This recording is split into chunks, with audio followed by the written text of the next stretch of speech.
Alright, welcome back to another Java tutorial. Today we will be developing a video call application using the Jitsi Meet API. And yeah, so let's begin. There's a few beginning steps that you need to do to like set up the dependencies and implement their libraries. I've linked their documentation in the description. You can just go ahead and quickly do that, and then when you're finished installing all the libraries, you can come back and we're gonna start coding. So I've also set up a quick here I've set up a quick layout. So it's pretty simple.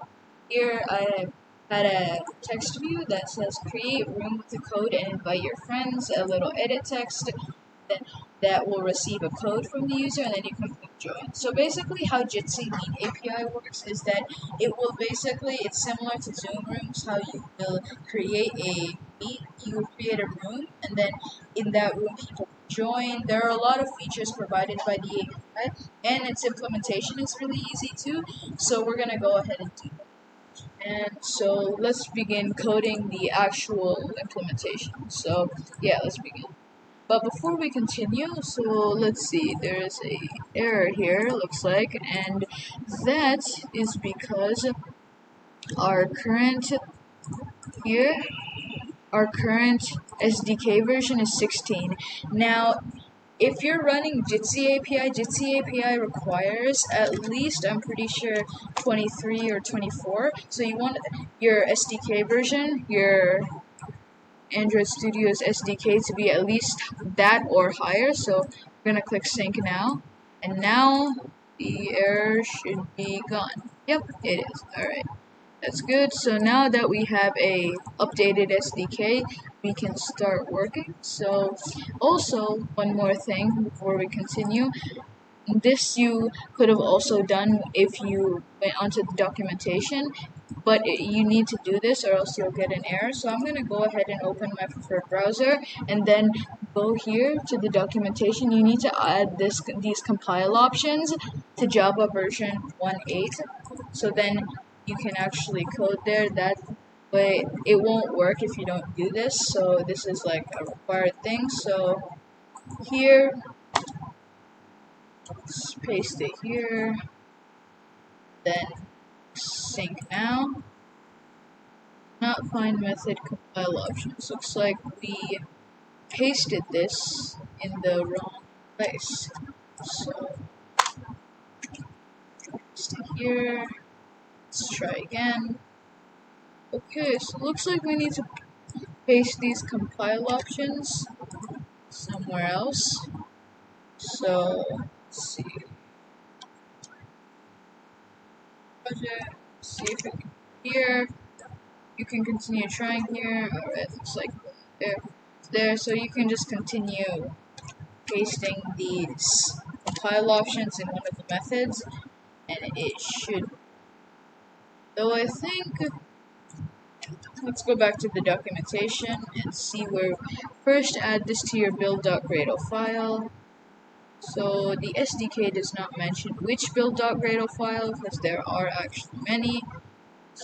So here, let's see if it would go here. Yeah, I think it's gonna go. So here, let me add the compile options. Try again.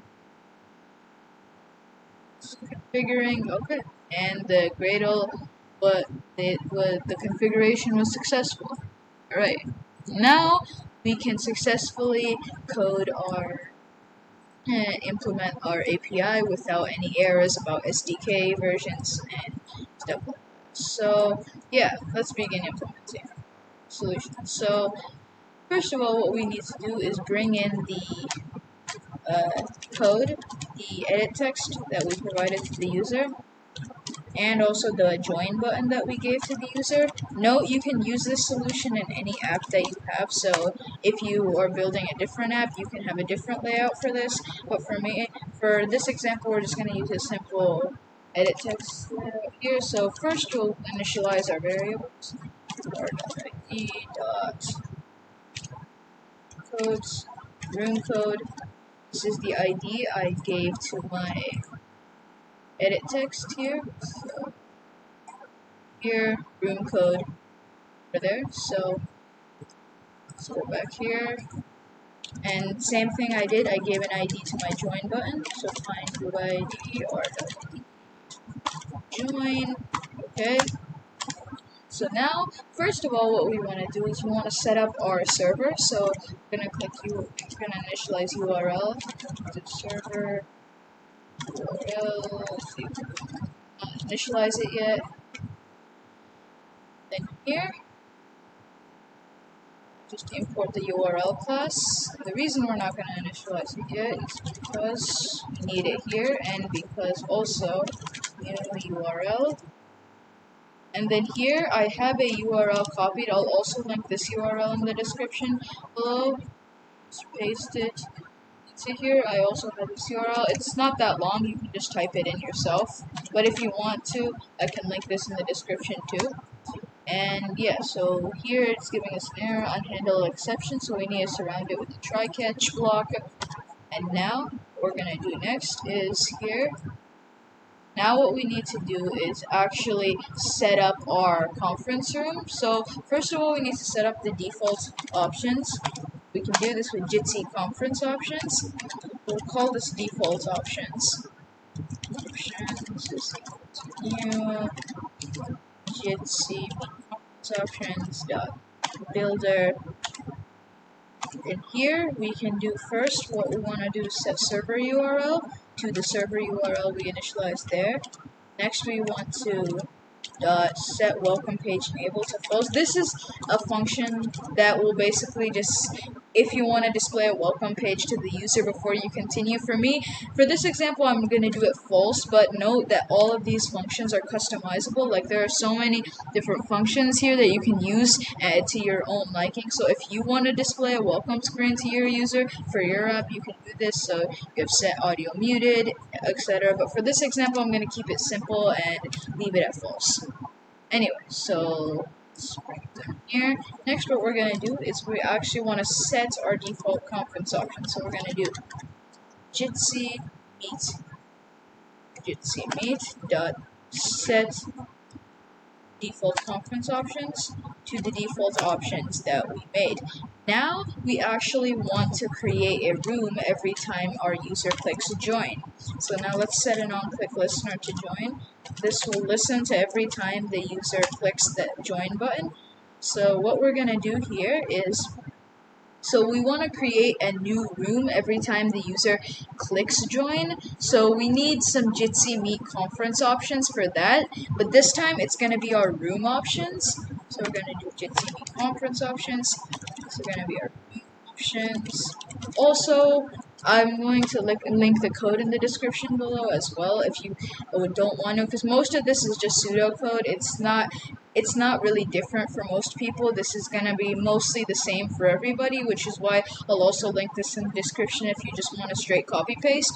But anyway, if you want to follow along, we can continue here. So new, going to do the same thing, dot builder, then here we're going to do, this time we're going to set room. So what the set room function does is it sets a room ID or room code for the user for the room. So in this case, we have a code edit text that we give to the user. Now we want to get the text that the user enters for the code. So to do that, we're just going to put code in here, code, but it's not going to accept that because it needs a string. So we can get the text, dot get text, and then let's convert it into a string.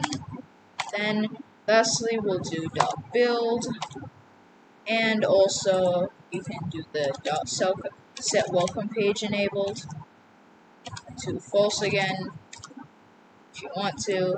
And yeah, so now what we have to do is, lastly, we need to launch our activity. So this Jitsi Meet activity is actually the activity that's gonna have all the functions and stuff, and we don't have to code any of this. This is why it's really easy to implement, and it's actually a pretty good API because they code all the front-end work for you. All you have to do is launch their API with your their activity with your option. So we're gonna launch. First, we have to pass the context. In which activity are we going to pass it in? Main activity.this, and then we pass in our room options. Yeah, so this was actually really, as you can see, it was really easy to implement, and we did it in less than 10 minutes. So yeah, now all that's left is to run the code and see if it works. So yeah, I'm gonna run this on an emulator, a Pixel 3a, but you can run this on a real phone if you want to see actually how your app would look on a video calling app would look on the real phone, and it is actually a good experience. So yeah, anyway, it's running our code here, so let's bring down here, Gradle build is running. Yeah, so it was really, this was really easy to implement, and yeah, so the code is running. And note that when you use Jitsi API, there is one thing that you may have to be aware of, that your application, depending on the machine or something, will actually slow down your process, because now it has to go all the way to the API servers, come back, and then give you your result. But you should be finished in a decent amount of time, and since we installed the libraries, it may slow the run time. But anyway, so our app has been launched. Alright, awesome. So we see a video call create room code and invite your friends. So we have name, so let's just erase this. Okay, so now let's test it. So we're gonna create a room name. So let's create a room name. Let's just say test 1, 2, 3, 4. Then we'll check.